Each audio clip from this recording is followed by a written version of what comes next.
Pagbasa mula sa Aklat ng Karunungan.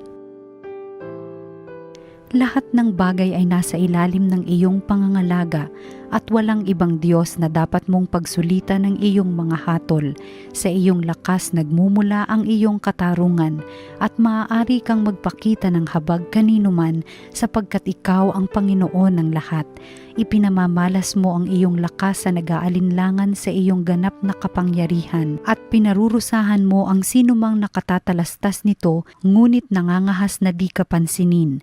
Walang hanggan ang kapangyarihan mo, ngunit mahabagin ka kung humatol. Maaari mo kaming parusahan kailanmat ibigin mo, ngunit sa halip ay pinamamahalaan mo kami ng buong hinahon at pagtitimpi.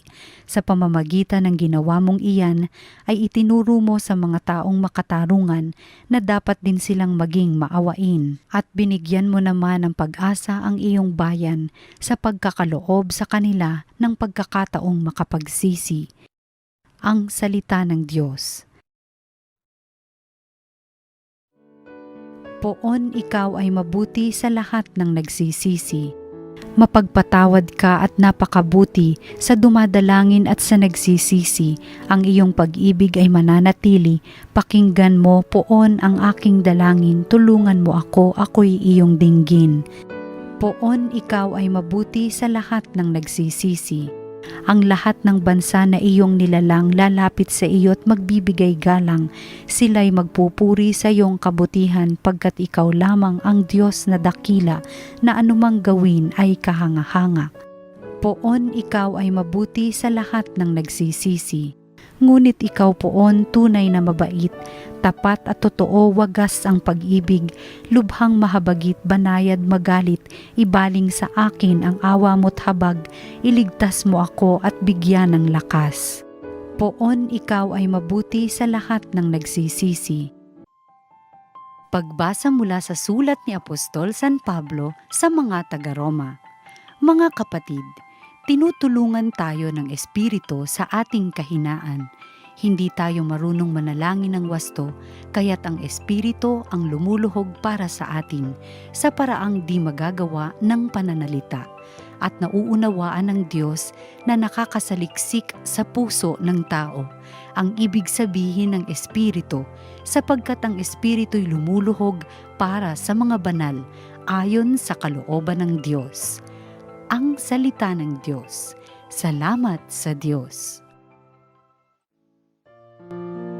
Ang mabuting balita ng Panginoon ayon kay San Mateo.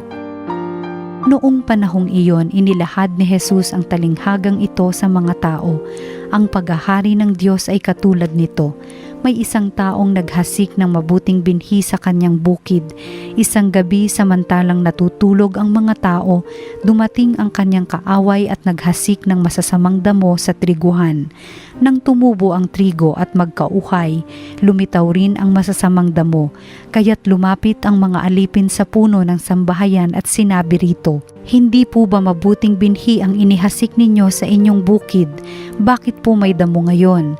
Sumagot siya, "Isang kaaway ang may kagagawa nito." Tinanong siya ng mga utusan, "Bubunutin po ba namin ang mga iyon?" "Huwag," sagot niya, "baka mabunot pati trigo.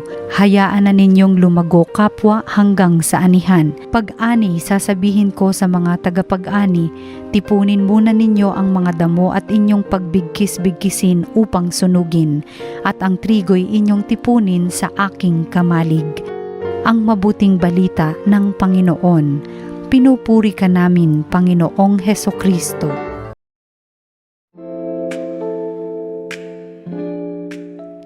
Pinagpalang araw po sa inyong mga ginigiliw na kapatid. Ito po si Archbishop Rex Andrew Alarcon ng Cáceres.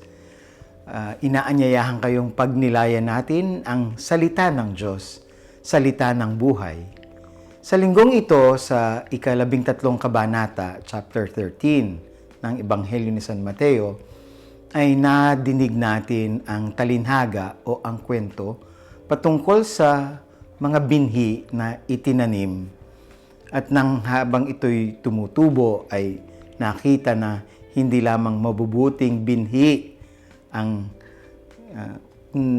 tumubo, pati mga damo.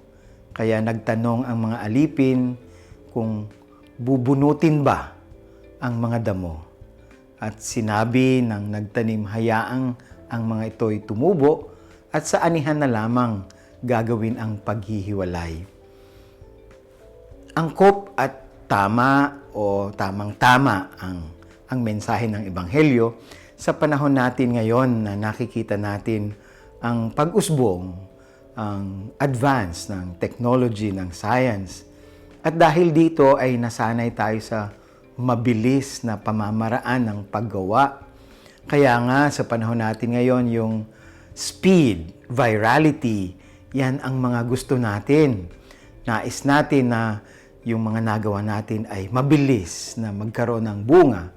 Pero pinapaalalahanan tayo na maraming bagay, lalo na yung mga very important things, hindi overnight ang pagtubo, paglago ng mga ito.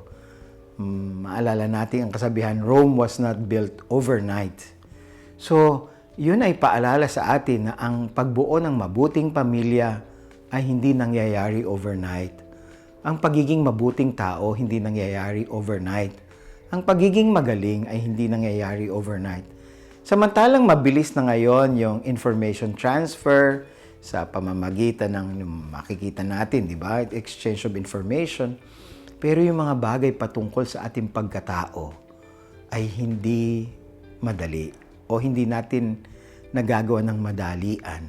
At gayon din ang kaharian ng Diyos, the kingdom of God. It is like that seed planted and it takes time to grow. At habang tayo natutulog, ay ito'y pinangangalagaan ng Diyos. Subalit dumadaan din, nagkakaroon din ng mga hamon at pagsubok. At nandun na nga yung mga damo at naghahasik din ang kaaway. Kaya naman, ito'y nagpapaalala sa atin na tayo ay, samantalang tayo'y masigasig, maging patient tayo, maging patient and trusting sa Panginoon na siyang tumutulong sa atin. At itong pagtataguyod natin ng kaharian ng Diyos, ito ay gawain ng Panginoon. It's God's work. So much so, the kingdom of God is not man's kingdom. So, kaya nga, yun ang tamang paalala sa atin dito sa huling sulat ni Papa Leon, yung Magnificat Humanitas, sa ating paghahangad na magkaroon ng mga bagay na madali, yung nagkakaroon tayo ng yung Tore ng Babel na nagiging sanhi ng pagkahiwalay, away, etc. Kaya maging patient tayo. Huwag tayong mawawala ng pag-asa. Patuloy tayong magtiwala sa Panginoon. At yung mga hamon na dumarating sa buhay natin, yun din harapin natin ito ng may pagtitiwala sa Diyos. At paunti-unti, little by little, no? With patience, endurance, and trust, the good things that we do, in due time, ito'y magbubunga. At kung merong mga hadlang, ito marahil ay nagpapalakas din naman sa atin. Ganito ang kaharian ng Diyos, no?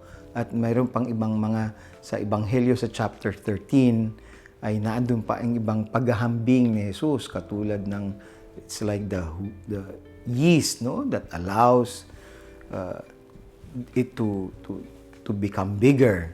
So the kingdom of God is like that. Kaya naman sa ating marami tayong nais natin ang ating sambayanan, ang ating pamilya, ang ating bansa na lumago. Pero bakit parang kabaliktaran ang mga nakikita natin? Ito ay bakit parang ang daming damo, no? Damo. Ito ay nagbibigay sa atin ng pag-asa na huwag tayong mawawala ng loob to continue to trust God. Also on our little own efforts na patuloy nating ihasik din ang binhi, mabubuting binhi. Huwag tayong magpapatalo sa kawalan ng pag-asa, sa kamalian. Bagkus ay magtiwala sa Panginoon. And in due time, in harvest time, the Lord will separate what is good and those that are evil. And when we are faithful up until the end, I'm sure the Lord knows how to to repay the good works that we have started, we have begun. So let us continue to build the kingdom of God here on earth, the kingdom of God in our homes, the kingdom of God, ang kaharian ng Diyos sa ating workplaces, ang kaharian ng Diyos saan man tayo naroon, sa ating mga parokya, barangay chapels.